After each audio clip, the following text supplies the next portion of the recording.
guys, I have been sent a lot of books, as I am every week, but for the last few weeks I've been really busy, so I haven't been reading my books that I've been sent, and I also haven't been photographing them and posting them online. So I thought I would run through my to be read pile. So these are the ones that have come through the door that I haven't sorted yet, and I haven't put them in my to be read pile, but I'm excited, so I'm going to share them with you. Oh, I should also say I was going to do this outside in the sunshine, but I live in suburbia, so everybody is mowing their lawns and working on their decking and making loads of noise.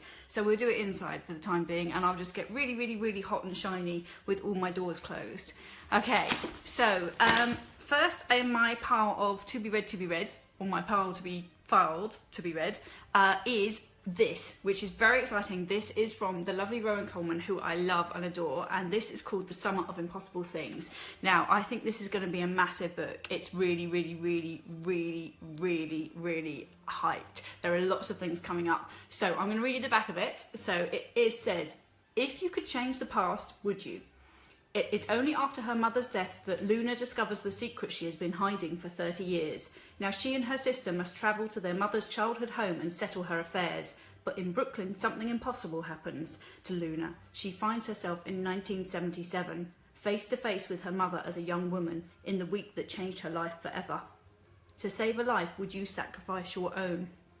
And it says, from the Sunday Times bestselling author of The Memory Book, this is a beautiful, lush novel about love, courage and family. Now, I'm excited about this for lots of reasons. One, because I love Rowan. She's a fabulous person and an incredible writer. And she is so experienced, and she is such a natural storyteller that I know this is going to be good. Also, look at how beautiful this cover is. Even on the back, look, Luna, they have like a lovely moon. Isn't that really pretty? And it has that lovely new book smell. So this one is really high up on my on my TBR, which is my to be read pile. Okay, next one's come through the door. Some of these are still in envelopes, by the way. I haven't actually opened them up yet, but my next one is not in an envelope, and this is another one I'm also very excited about. This is C.L. Taylor's, or Callie's, The Escape. Now, this is, I believe, going to be at number 2 in the Sunday Times bestseller chart, which comes out tomorrow. It has sold an absolute bucket load in its first 2 weeks. It actually charted on its first week sales, which is just Thursday, Friday and Saturday. So lots of people are excited about this one. I've read all of Callie's previous books. I really, in particular, love The Lie, which is about a girl who was basically involved in a cult. She goes away on a holiday with her kind of 20-something friends, and they end up getting embroiled in this cult, and it's crazy and intense and the most kind of get under your skin book I've read for a while. So I am very excited about this. I am also excited about The Escape because I've seen so many people say how much they love it. And at the London Book Fair, they, Callie and her publisher, who are also, I should say, full disclosure, my publisher, Avon, have, or did have, a red boat. It was a little giant red boat that they stood behind at the London Book Fair, and they gave out books, and everybody was really excited by it. And I spoke to my publisher last week, and I was like, why are there no pictures of you guys in the boat? And they told me it was cardboard. I was so disappointed. I thought it was a real boat. But regardless, this is Callie's book, The Escape, and let me read you what it says on the back. Okay, ready? Hang on, I'm gonna swallow some water in between. 1 second. Look after your daughter's things and your daughter. And then it does that ... Okay.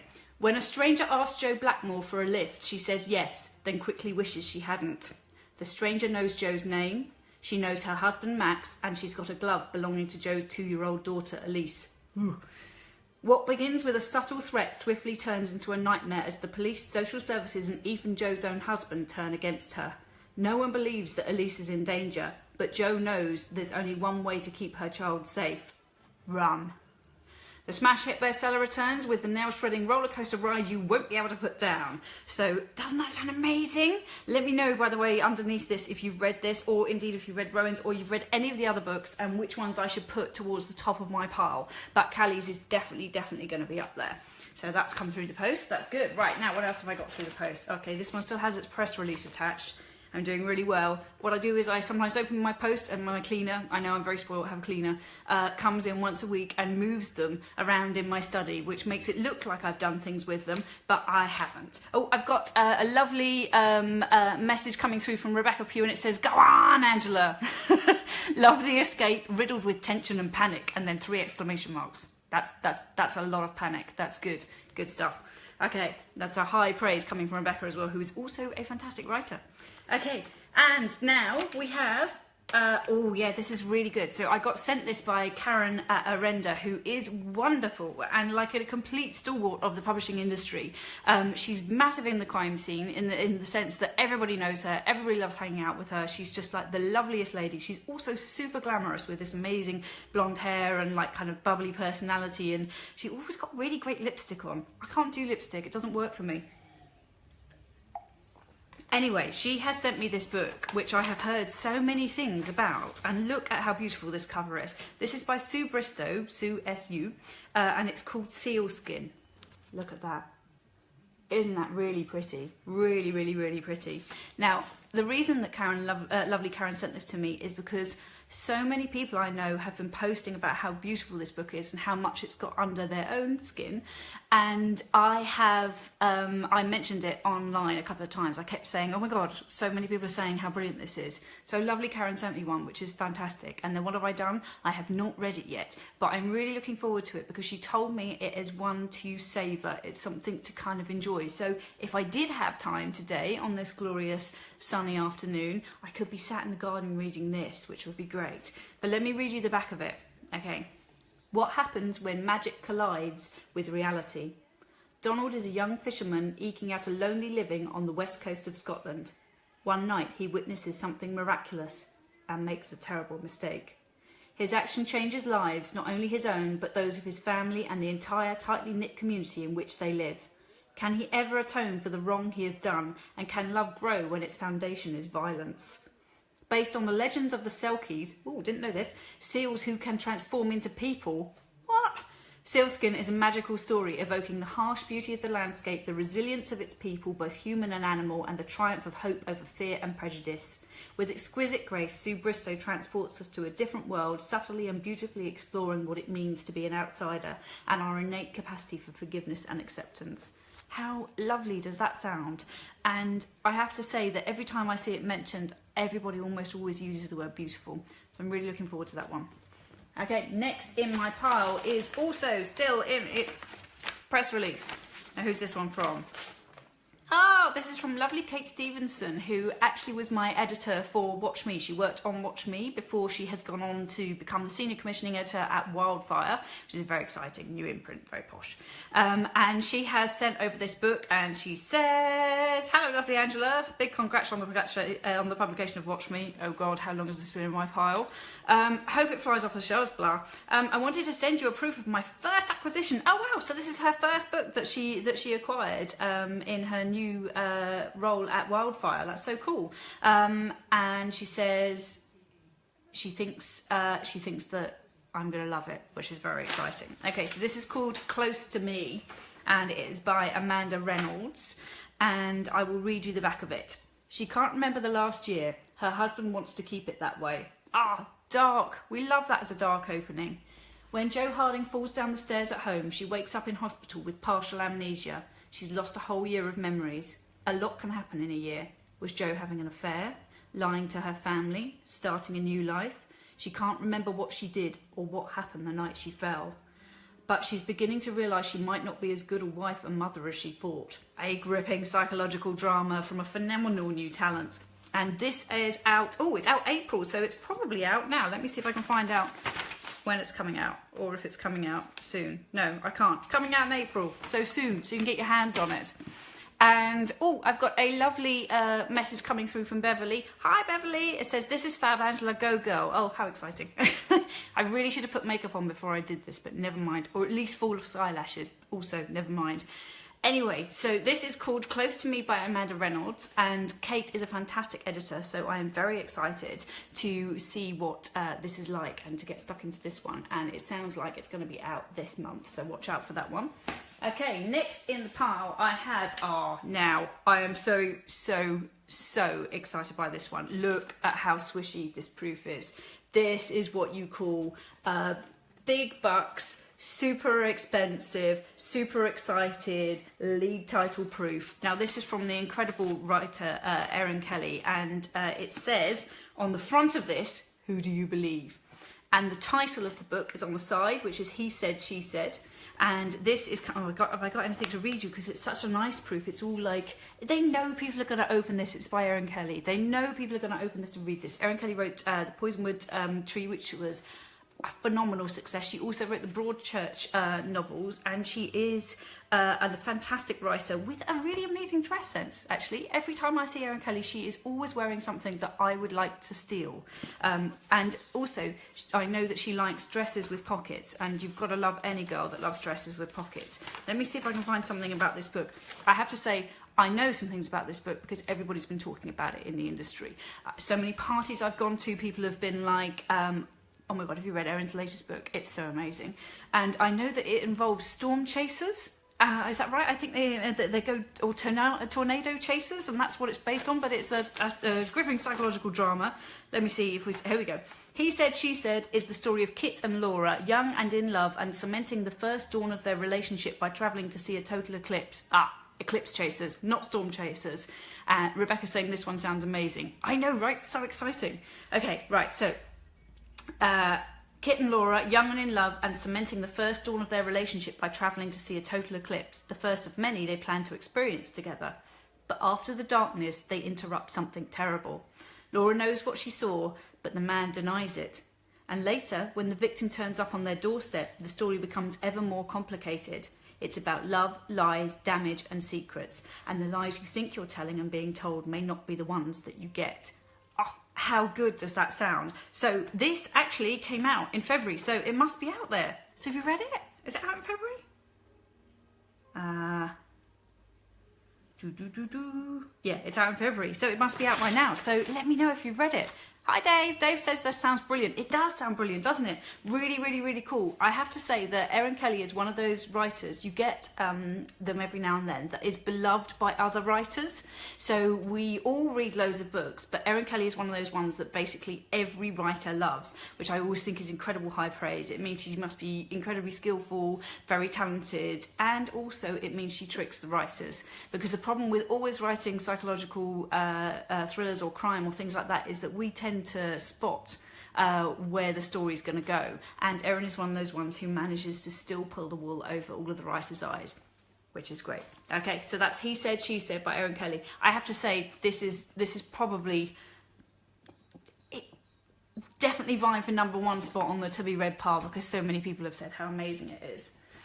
Okay, next one, what have we got? Oh, okay, so this is The Binding Song by Elodie Harper. Now, this girl won a short story competition that was judged by Stephen King, and you can't really get much higher praise than that, can you? How incredible is that? Stephen King, as in the Stephen King, as in the Stephen King. He reckons that she can write.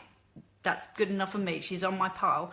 And this is another posh shiny proof, which means that there are hardly any words on the background for me to read to you, but it tells you everything you need to know. In an isolated prison, inmates are killing themselves. Is it a spirit of vengeance at work or something darker still? And that even sounds kind of Stephen King-ish. So, The Binding Song is a stunningly chilling debut for fans of Mo Hader and Sharon Bolton. Oh, hey Sharon, I love Sharon's work. Good recommendation. Elodie Harper's story, Wild Swimming, won the Bazaar of Bad Dreams short competition, selected as the winner by Stephen King himself, and she is currently a reporter and presenter at ITV News Anglia. Oh, I thought she was American. I assumed that she was American because Stephen King judged the competition. Oh no, awesome. Bring on the British writers, fantastic. Now, I know a few people who've read this, and I know that it veers into the paranormal, which is great if you like to wake up screaming. So that's going on my pile when I'm going to read it in full daylight and not before I go to bed. Okay, so that's The Binding Song by Elodie Harper.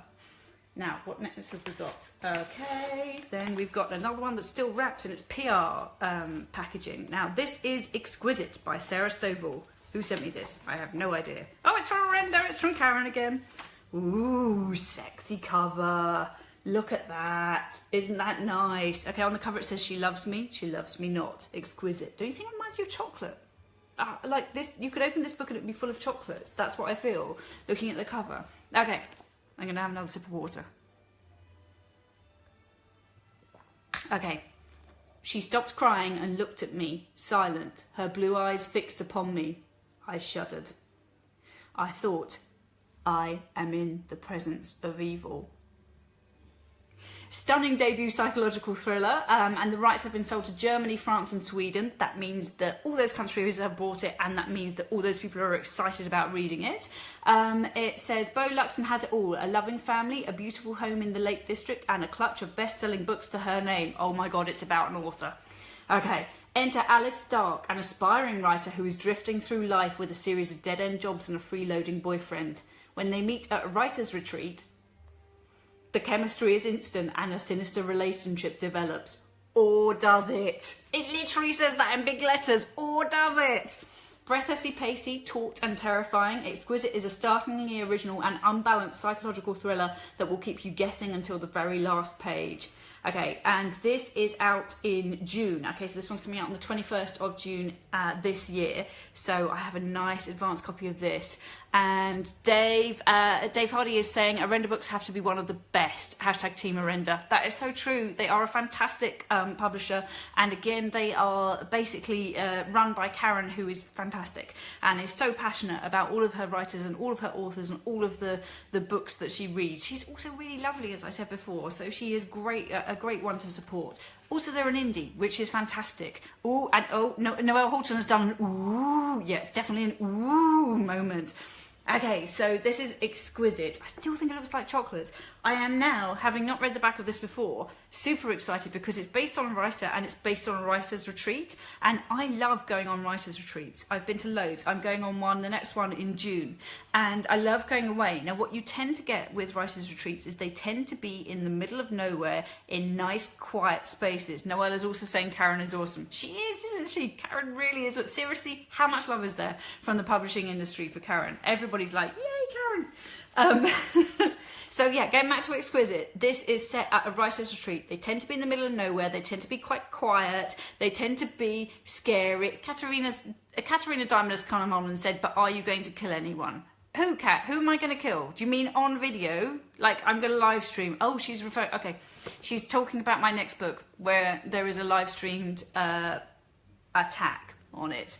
So I'm not saying any more. At least I assume she's talking about that and she's not thinking I'm just going to be bumping people off on a casual Saturday afternoon basis. Back to Exquisite. Set at a writer's retreat, which tend to be lonely, isolated places, places where you spend so much time inside your head because you're writing. And that sounds to me like a great setting. Also, I always love it when books are based on writers because I'm self-obsessed. So that's always fun. Okay. Next one in the pile. Now we're getting to the ones that are still in their envelopes, and I've covered them so nobody can stalk me. Covered the addresses. Right, what's this one? This one is, oh my God, it's the same book. It's the same book. I've been sent it twice. Thanks, Karen, you've sent it to me twice, which means I'll be doing a giveaway coming up soon, where I'll be giving away one of my extra copies of Exquisite by Sarah Stovall, which sounds very exciting. Thank you for the laughing face. If I open the next like 3 packages and they're all the same book, I'm going to start thinking that there's a computer glitch going on at Arenda and I've got a problem. Okay, now this one is from, oh no, it's from HarperCollins, so it's from my publisher. It's from Avon, and it is from Phoebe, who's my editor. Okay, so this is very exciting. Look at that cover. Anybody read it or watched the original It or seen the trailer for the new It that's coming out, by the way, which is really spooky? In which case, let me just put this here with this red balloon. Red balloons, Stephen King basically made them inherently creepy. So that's a good place to go. Okay, so now this book is actually called 99 Red Balloons, which makes me want to sing the song. Yes! See, Rebecca's saying, oh my God, no. Let me do that again with the spooky red balloon.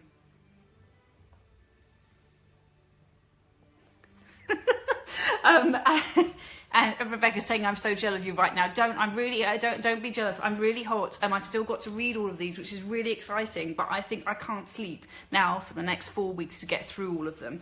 So 99 Red Balloons, and this is written by Libby Carpenter, and it says, oh, it's one of those proofs where, again, it's only got a little bit on the back, a little bit of information, which I find always exciting. Quite difficult to do as well when you've only got 8 words to sell a book. So, name, Grace Harper, age, 8, status, missing, priority, high. Okay, and this is coming out in August, so this is a super advanced copy. Let me see if I can find out something else about the book on the lovely press release that's coming through. Here we go. If you're looking for a book with a twist, look no further. The twist in 99 Red Balloons is one of the best I've ever read. I could feel my heart flipping over as I raced through the pages at 2 a.m. one morning last year. Don't you love a book that takes all, like, it keeps you up all night till you finished it? So, hang on. Oh, so Kat's also got 99 Red Balloons, and that's on her list to read, and she reckons it looks good too. And Dave Hardy is saying a serious happy hashtag book post day. Yeah, very good book post day.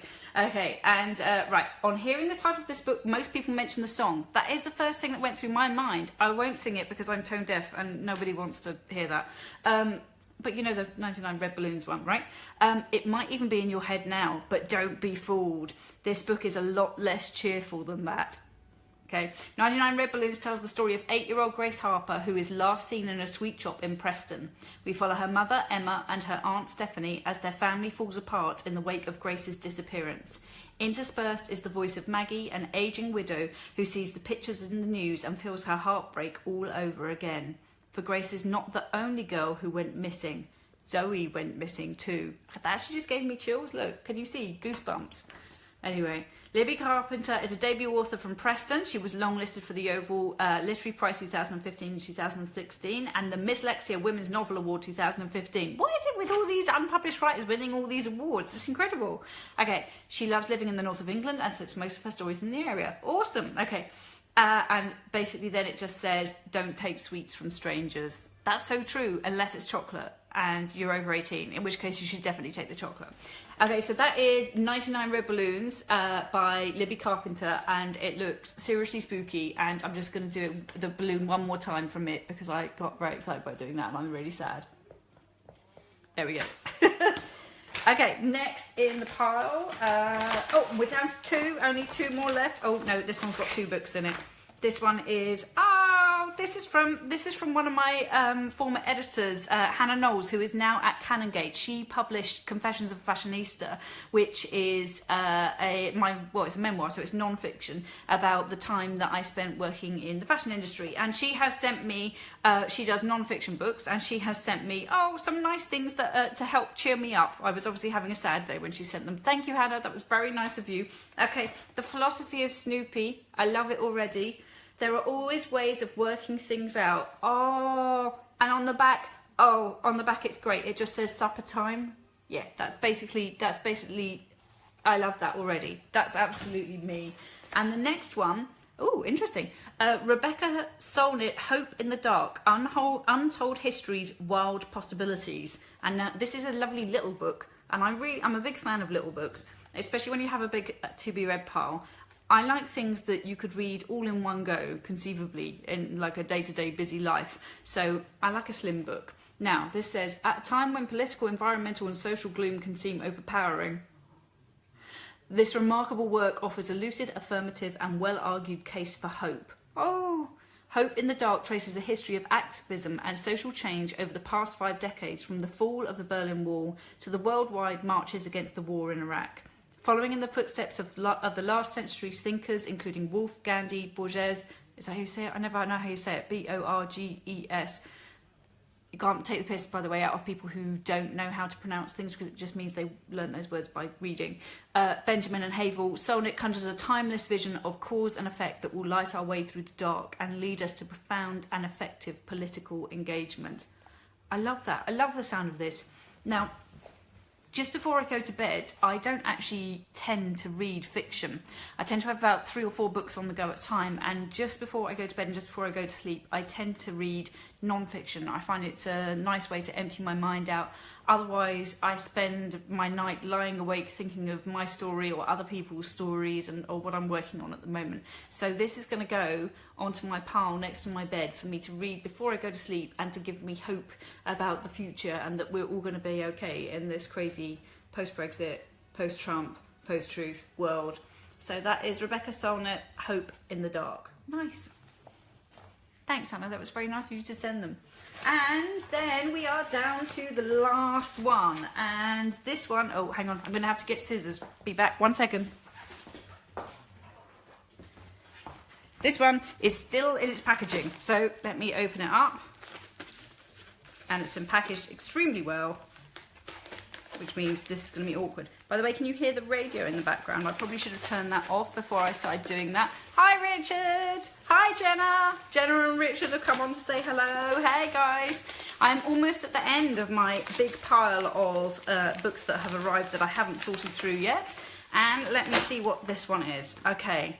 Ah, this is great. So this is from Anne, who I love, Anne Coates, who is a fantastic lady and really supportive of other writers. And she has given me a super lovely post-it note which says, hope you enjoy Angela. It's a fast read. Much love, Anne. And then it's got a little 1950s lady on it, which I really like. And this is called Dancers in the Dark by Anne Coates. And it says, she is hunting for the truth, but who is hunting her? Oh, good strapline. Let's read what now I've heard lots of really fabulous things about Anne's book, and Anne is fantastic in that she is, as I said, so supportive. She's a great blogger, she's a great reviewer, she's always out supporting other books at their events. It's great. And oh, so Jenna Lee Rain has said that her book has had its final edit. Oh, congratulations, mate, that's fantastic. That's really, really, really good. Oh, that means it's almost time to get published. Yay! Okay, so going back to Anne's book, Dancers in the Wind, it says on the back, she is hunting for the truth, but who is hunting her? Freelance journalist Hannah Weybridge is commissioned by a national newspaper to write an investigative article on the notorious red light district in King's Cross. There she meets prostitute Princess and police inspector in the Vice Squad, Tom Jordan. When Princess later arrives on her doorstep so badly beaten she is barely recognisable, Hannah has to make some tough decisions as she is drawn ever deeper into a world of deceit and violence. 3 sex workers are brutally murdered, their deaths covered up in a media blackout, and Hannah finds herself under threat. On discovering the taste for vice reaches into the higher echelons of the great and the good, Hannah realises she must do everything in her power not just to expose the truth, but to stay alive. Dancers in the World is a gripping debut that will enthrall readers of urban crime thrillers and fans of Martina Cole and Linda Lepant. Ooh, I am excited to read that. That sounds really good, really good. And okay, so this is out by Urbane Publications, and this is out right now, so you can get this from Lovely Anne now and read that if that tempted you in. This sounds good. I'm going to put this right near the top as well. And Dave Hardy is saying, I've seen this popping up all the time, and that he must read it. And yeah, it is from Urbane Publications. I'm saying Urbane. Do we say Urbane rather than Urban? I quite like Urbane. I quite like to imagine myself as Urbane. So yeah, it's from Urbane Publications, and it's out now, so you can read that by Anne, which sounds really good. And that is all of my book posts and my first ever live Facebook feed thingy on my author page. Thank you very much, guys, for listening and for posting comments and for all the little likey things. And I hope this is still going, because I just got a warning from my phone saying my storage is almost full, which is always fun. Have a great Saturday, guys. Bye-bye.